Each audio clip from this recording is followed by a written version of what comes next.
दोस्तों, एक लोमड़ी ने नहर के दूसरे किनारे खड़े ऊंट से पूछा, ऊंट भैया, नहर का पानी कहाँ तक पहुँचता है? ऊंट ने जवाब दिया, घुटने तक। जैसे ही लोमड़ी ने पानी में छलांग लगाई तो डूबने लगी। कभी गोते खाती, कभी सर बाहर निकालती, बड़ी मुश्किल से नहर में एक चट्टान के साथ चिपक गई।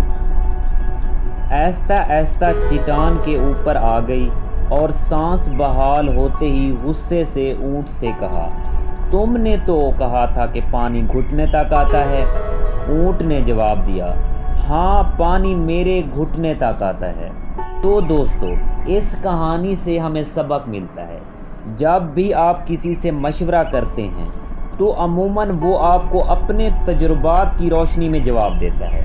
मुमकिन है जो बातें उसके लिए फ़ायदा मंद हों वो आपके लिए नुकसानदा साबित हो सकती हैं। इसलिए हर किसी के तजुर्बात कतई हल के तौर पर ना अपनाएं, कहीं ऐसा ना हो कि वो आपको ले डूबें। अगर आपको ये वीडियो अच्छी लगी हो तो लाइक कीजिएगा, शेयर कीजिएगा। अल्लाह निगहबान।